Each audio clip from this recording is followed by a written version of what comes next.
Bem-vindos a mais uma análise aprofundada aqui com a gente. Hoje o papo é sobre um jeito de pagar que, olha, está cada vez mais comum, o pagamento baseado em ações.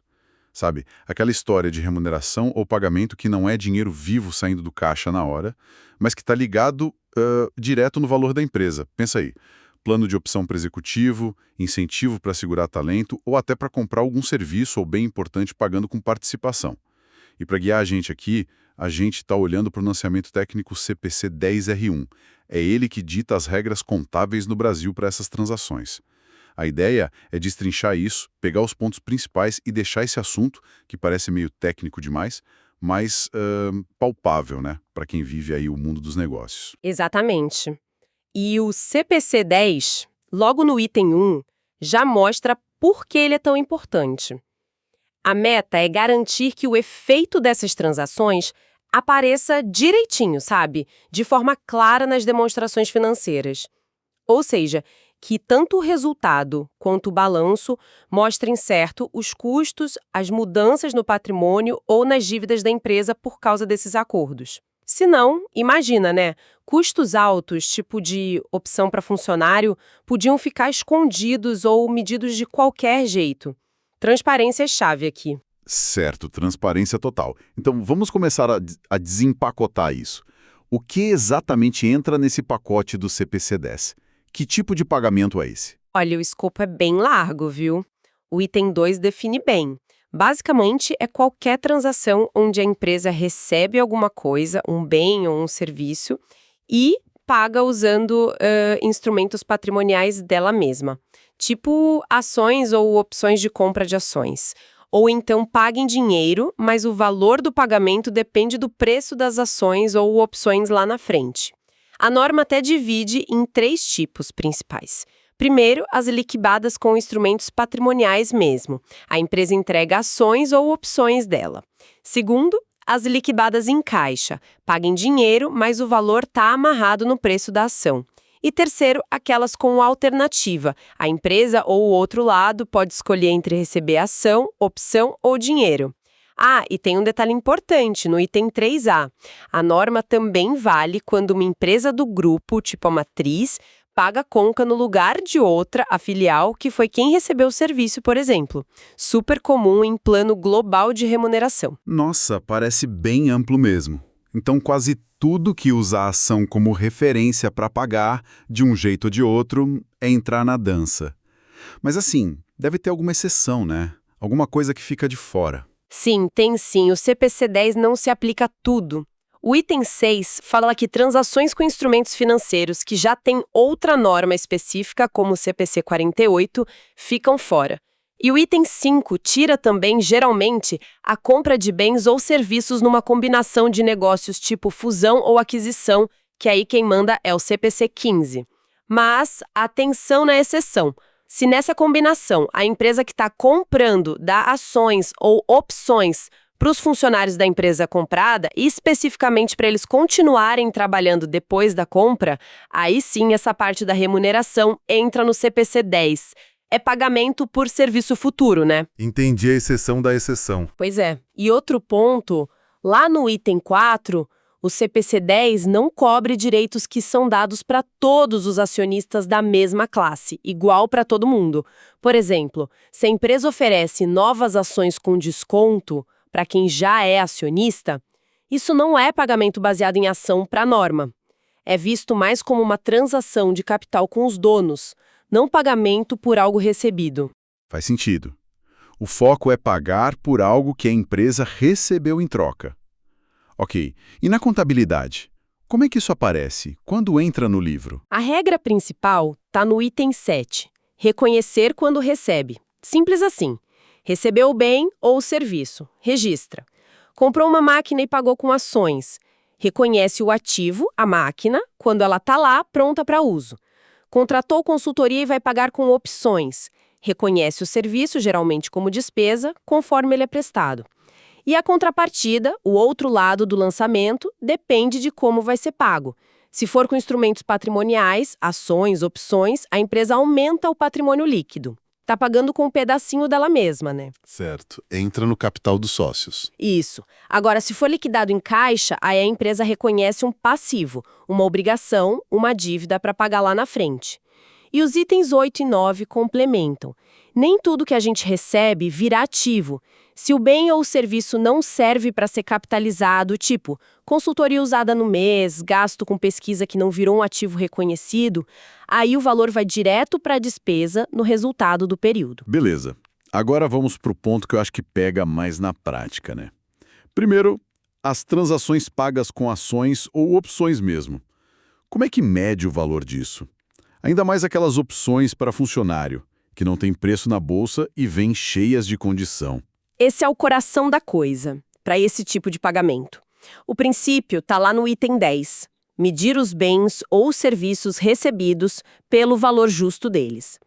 Valor justo é, tipo, o preço que seria negociado por aquilo no mercado normal, sabe? Naquela data.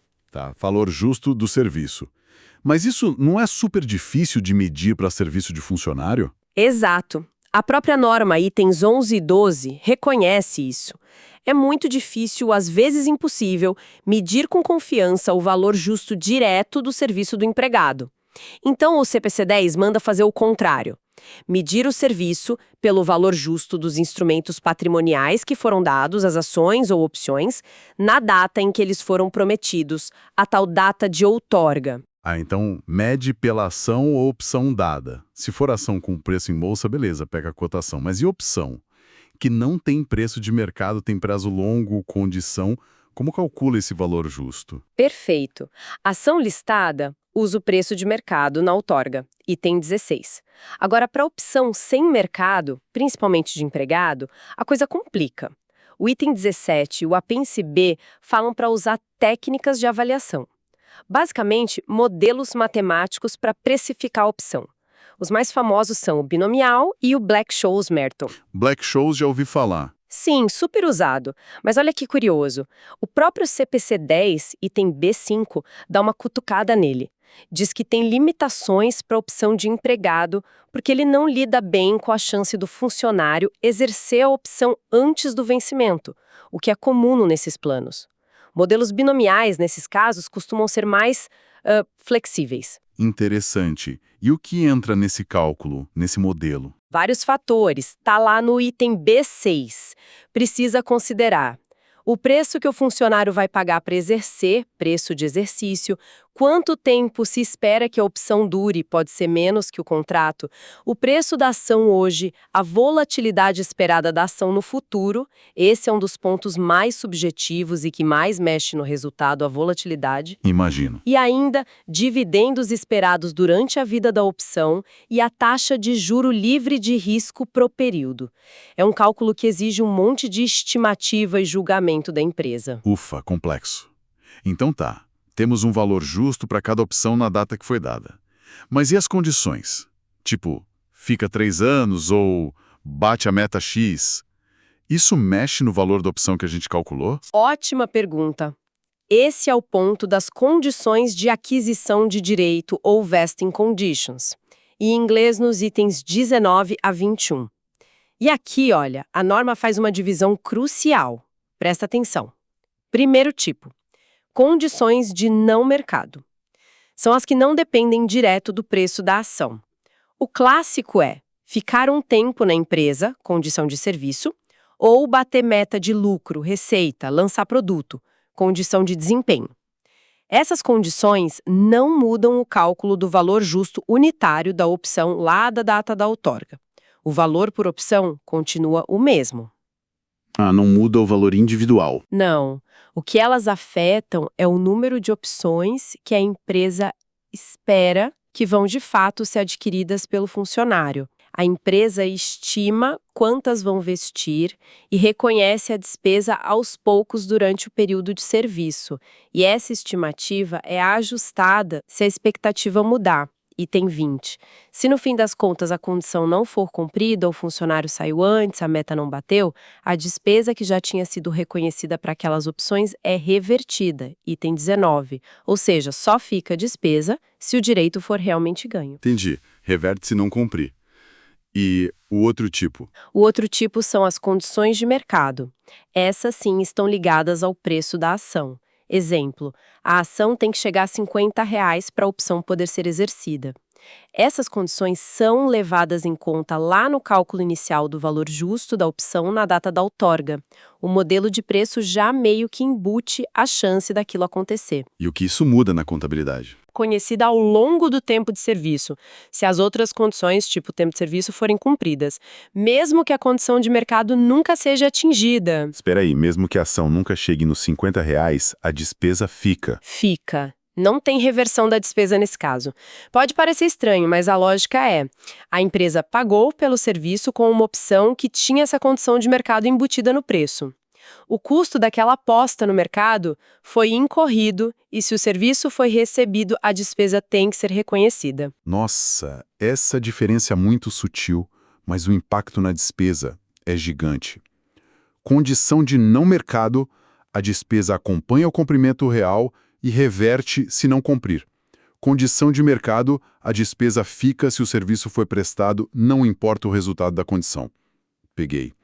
E depois que o direito foi adquirido, o vesting aconteceu, se o funcionário não exerce a opção e ela vence, reverte a despesa. Não, aí não reverte mais. Item 23.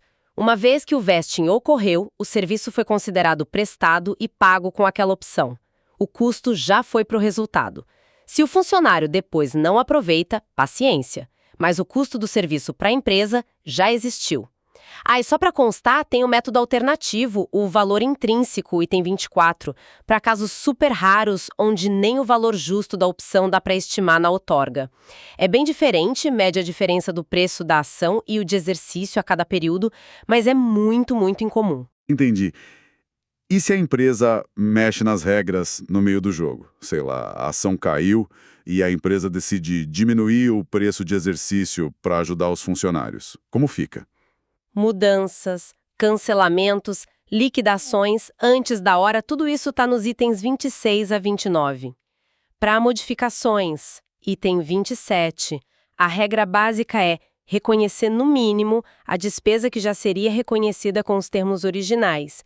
Se a mudança aumenta o valor justo total para o funcionário, como baixar o preço de exercício, esse valor justo a mais, o incremental, tem que ser reconhecido como despesa adicional. Ah, tem um custo extra. Tem.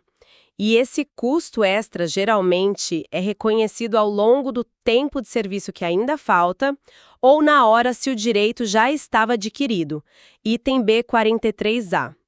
Se a mudança diminuir o valor justo, aí ignora a redução e continua reconhecendo pelo valor justo original. Para cancelamento ou liquidação paga pela empresa, item 28, geralmente acelera o reconhecimento do resto da despesa e o pagamento vira tipo uma recompra de ação, mas se pagar a mais que o valor justo da opção na hora, essa diferença vira despesa na hora também. Ok, bastante coisa sobre pagar com ação ou opção. Agora, vamos virar a chave. E quando o pagamento é em dinheiro, mas o valor está ligado ao preço das ações? Como que funciona aí? Aqui, a contabilidade muda bastante, tá? Nos itens 30 a 33D. Como a empresa vai ter que pagar em caixa lá na frente, ela reconhece um passivo, uma dívida. O valor do serviço recebido e o valor desse passivo são medidos no começo pelo valor justo do passivo quando ele surge. Agora, o ponto crucial, a grande diferença. Esse passivo tem que ser remensurado pelo valor justo atual todo fim de período contábil, trimestre, ano e na data de pagar, item 30. E o mais importante, qualquer mudança nesse valor justo para cima ou para baixo vai direto para o resultado do período. Opa. Então isso pode fazer o lucro da empresa variar bastante, né? Mesmo que seja só por causa do preço da ação? Exatamente, pode trazer uma volatilidade bem grande para o resultado, porque a dívida flutua com a ação, ou o que for usado para calcular. É o oposto do que acontece com o instrumento patrimonial, onde o valor geralmente fica travado lá na outorga, né? Tirando aqueles ajustes pelo número de opções por condição de não mercado. Então, peraí. Se a ação da empresa dispara, o passivo aumenta e a despesa no resultado aumenta também, diminuindo o lucro daquele período, mesmo a ação subindo sendo, teoricamente, bom. Isso mesmo. Parece contraintuitivo, né? Mas reflete que a obrigação da empresa ficou mais cara. O exemplo clássico disso são os direitos de valorização de ações, os SARs, Share Appreciation Rights, que o item 31 menciona. Neles, o funcionário recebe em caixa a diferença entre o preço da ação quando ele exerce e um preço base. Quanto mais a ação sobe, maior o pagamento, maior o passivo, maior a despesa acumulada. Entendi os SARs. E só um parêntese rápido, tem uma exceção que entrou depois, itens 33E a 33H. Alguns planos deixam a empresa reter umas ações que iriam por empregado para pagar o imposto de renda dele direto para a Receita. Mesmo que isso envolva um pagamento em caixa para o governo, o item 33F diz que, se certas condições forem cumpridas, tipo a retenção ser só por imposto mesmo, o plano todo ainda pode ser classificado como pago com ações. Evita complicar tratando uma parte como caixa só por causa do imposto. Interessante essa exceção fiscal. Mas voltando à volatilidade do passivo remensurado, isso deve pesar na decisão da empresa, né? Entre oferecer um plano que paga em caixa ou um que paga com ações. Com certeza. É uma das grandes implicações práticas do CPC-10. Escolher entre pagar em caixa, passivo remensurável, resultado volátil, e pagar com ações, PL, despesa mais estável, baseada na outorga, tem prós e contras. O plano em caixa é dinheiro na mão para o funcionário, talvez mais direto, mas traz essa gangorra para o resultado da empresa. O plano em ações evita essa volatilidade no resultado, mas pode diluir os outros acionistas e o valor para o funcionário depende da ação ir bem e ter liquidez. As regras contábeis, sem dúvida, influenciam o desenho do plano. Faz todo sentido pensar nesse trade-off. E falando em complicação, e aqueles planos que dão a opção de escolher? Receber caixa ou ação opção? Quem escolhe faz diferença na conta? Faz toda a diferença. O CPC-10 cobre isso nos itens 34 a 43. Vamos lá. Se quem escolhe a contraparte, o funcionário, o fornecedor, itens 35 a 40. Aí a empresa, na verdade, emitiu um instrumento financeiro composto. Pensa que tem duas partes. Uma parte de dívida, obrigação de pagar em caixa se escolherem, e uma parte de PL, a opção de escolherem ações. A empresa tem que medir o valor justo de cada parte separada lá na outorga, item 38. A parte da dívida vira passivo, remensurável, etc. E a parte do PL segue as regras de instrumento patrimonial. É mais chatinho de fazer. Bem mais complexo. E se a empresa escolhe como pagar? Aí a lógica muda itens 41 e 43. A empresa primeiro vê se ela tem uma obrigação real de pagar em caixa, mesmo que no contrato diga que ela pode dar ações. Essa obrigação pode existir se, dar ações não for uma opção viável, talvez não possa emitir mais, ou se ela sempre pagou em caixa no passado quando pediram. Se essa obrigação de pagar em caixa existe, trata tudo como liquidado em caixa, item 42. Se não existe essa obrigação real, aí trata como liquidado com instrumento patrimonial, item 43, seguindo as regras que a gente já viu, com os ajustes, dependendo de como pagar no final. Entendi a lógica da obrigação presente. E em grupos de empresas? A gente tocou nisso, mas como fica se a matriz dá a opção da ação dela para funcionário da filial? Quem registra o quê? Situação super comum. E a contabilidade tem suas manhas. Tá nos itens 43A a 43D e no apêndice B, B45, B61. O segredo é olhar a contabilidade individual de quem recebeu o serviço, a filial, no exemplo. Como ela registra depende de quem tem a obrigação de pagar e qual ação está sendo usada. Item 43A. Ok, como assim? Simplificando um caso comum. A matriz dá opções da ação dela para os funcionários da filial e a matriz é quem vai pagar e entregar as ações dela. Nesse caso, a filial, que recebeu o serviço, geralmente trata isso como pago com instrumento patrimonial. Ela registra a despesa e aumenta o PL dela, como se a matriz tivesse feito um aporte de capital. Item 43B, B53. Ah, como se fosse um investimento da matriz na filial. Isso. Agora, outro cenário. A matriz dá opções da ação dela, mas quem tem a obrigação de pagar é a própria filial. Talvez ela tenha que reembolsar a matriz ou comprar as ações. Aí, a filial tem que tratar como liquidado em caixa na contabilidade dela. Item 43B, B55. Porque, para ela, a obrigação final é em dinheiro ou usando um ativo, as ações da matriz que ela vai ter que conseguir. Entendi. Depende de quem tem a obrigação final de pagar. Exato. E a contabilidade na matriz e no balanço consolidado do grupo todo pode ser diferente também. É um ponto que precisa olhar o acordo com calma. Uau, realmente tem muito detalhe. Depois de passar por toda essa complexidade de reconhecer, medir, condição, escolha de pagar, por que tanto detalhe? O que quem lê um balanço, investidor, analista, precisa tirar disso tudo? Qual a importância das divulgações que o CPC-10 pede? As divulgações, itens 44 a 52, são, fundamentais. O objetivo principal, como o item 44 diz, é deixar quem usa o balanço entender a natureza e o tamanho desses acordos de pagamento baseado em ação que a empresa tem e, principalmente, entender o impacto financeiro disso no resultado e na situação da empresa. Para dar clareza, né? Total clareza. Para isso, o CPC-10 exige muita informação na nota explicativa. Tem que descrever cada tipo de plano, item 45, as regras gerais, como ganho direito, prazos, se paga em caixa ou ação. Precisa mostrar os números também, quantas opções ou ações foram dadas, exercidas, perdidas, expiradas no período, o saldo no começo e no fim, os preços médios de exercício, e aqui vem um ponto-chave para análise, item 47. A empresa tem que contar como ela calculou o valor justo das opções ou ações, qual modelo usou, Black-Scholes, binomial, e mais importante, quais as principais premissas do modelo. Volatilidade esperada e como estimou, vida esperada da opção, dividendo esperado, taxa de juros.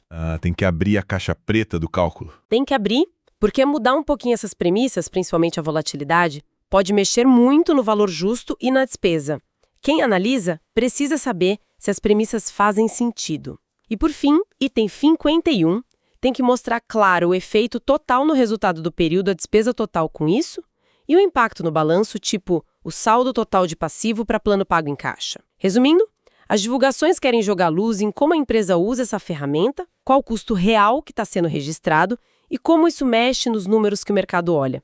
Transparência, como falamos no começo. Excelente resumo. Ficou claro que não é só um número, tem toda uma história por trás.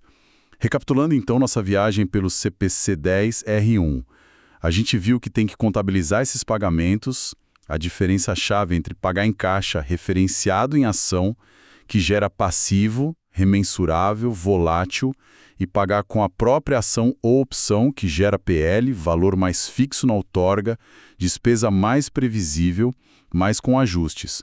Vimos também a complexidade de achar o valor justo, principalmente das opções, e como as condições de ganhar o direito, serviço, desempenho versus mercado são tratadas de forma diferente. E ainda as regras para mudanças, para a escolha de como pagar e para as transações dentro de grupos. Foi bastante coisa. Pensando na complexidade, nas estimativas todas e principalmente nos efeitos diferentes no resultado, essa volatilidade do passivo contra a despesa mais estável do PL, será que isso influencia as decisões das empresas na hora de criar um plano de remuneração ou negociar um pagamento? Será que a contabilidade acaba dirigindo a escolha entre pagar em caixa ou com ações, talvez até mais do que outros fatores?